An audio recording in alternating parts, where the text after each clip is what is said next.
Hey everybody, this is Chaplain Bo Willette out of Tucson, Arizona, and hope you guys are doing great. I'm going to share a little chapel time with you guys.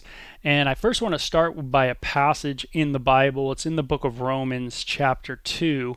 And I'll give you the exact reference. It's verse 11, but it says, God shows no favoritism.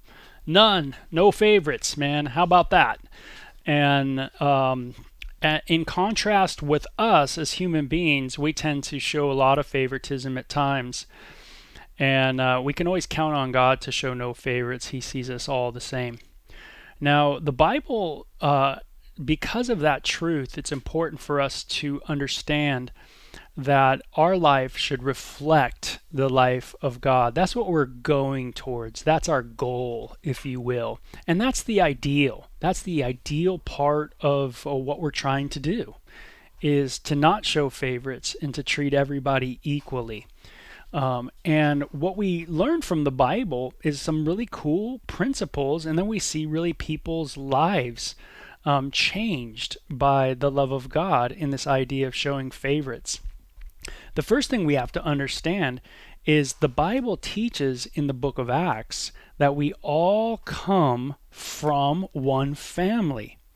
So Paul the Apostle, when he was teaching in the book of Acts in the New Testament, he said this, that we all come from one blood. Isn't that amazing? Every tribe, nation, language, tongue, language, whatever we come from on the planet, we all come from one family. And we all come from one mom, and we come from one dad. We are all part of the same family. Isn't that great? So when we look around and we see human beings, we should go, wow, we're all part of the same family. We're all part of the human family. We all go back to the same parents, if you will. Isn't that crazy?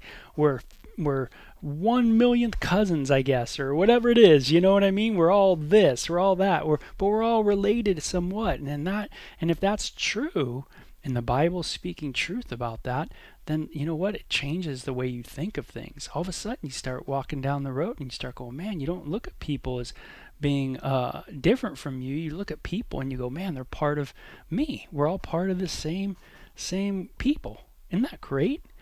Now, we see this principle worked out in the Bible in some of the most famous passages. Jesus was asked about what are the greatest commandments, and in Mark chapter 12 at verse 31, he said, the second is like the first. Love your neighbor as you love yourself. Okay, so the first was to love God with all your heart, mind, soul, and strength, right? And then he says, and the second is like it. So love God with everything. Give him your everything, right? And then he says, and love other people. Love everybody as yourself. Meaning, look at you. You're a human being, and look at them. They're a human being. Love them just as you're looking at you and you go, yeah, I kind of dig me, but man, I look at those other people and they're human as well. So I can have a lot of love for them too, a lot of compassion, a lot of mercy, a lot of grace, a lot of those things. So we see that in principle. Now we see it in a man who is a very prejudiced guy in the Bible. His name was Paul. He actually wrote most of your New Testament. Isn't that amazing? Yeah. This guy, though, was a Jewish man, and the Jewish people of that day were very prejudiced people. They were people that didn't like outsiders at all. They actually felt like they were better because of their heritage, because of their ancestry. And so they looked at themselves as different from those that were out there. Different, set apart. They felt like they were set apart for God, and everybody else was not. But this guy had a radical encounter with Jesus. And Jesus gave him such a great love that he ended up writing some things that were amazing. And I'm going to read you Romans chapter 10, verse 12.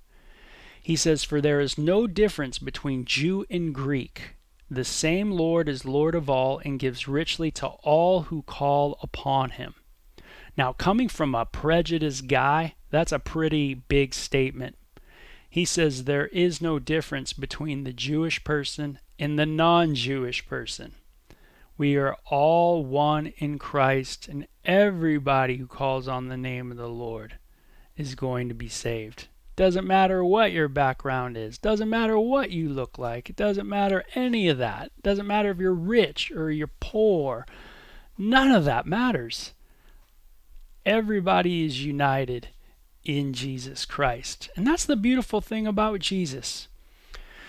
Jesus equalizes the world. It puts us all on the same boat. We are all people that are in need of saving, need of forgiveness, need of grace and mercy. And Jesus says he's the one who provides that. And so he's the one who levels all of us. Whether you're rich, whether you're poor, to God it don't matter. You can't outbid God. You can't make more than God. You can't be as humble as God. You'll never be the poor, humble person over God. God is humble and he's wealthy and he's rich in everything. Love, grace, mercy. And so we see that all of us human beings are just equal before the Lord. And there's no greater example than Jesus, a person who is God in human flesh, but yet would penetrate this earth for you and I, would love us that much for God so loved the world. Isn't that amazing? God so loved the world that he gave his only begotten Son. That's right. No prejudice in there at all. So if there's no prejudice with God, then guess what? We need to get rid of all that stuff in ourselves. And so that we can be transformed into that image of Jesus Christ. And that's what the world needs today. Is they need to know the love of Christ. Because the love of Christ changes your heart. And so you guys have a great one and take care.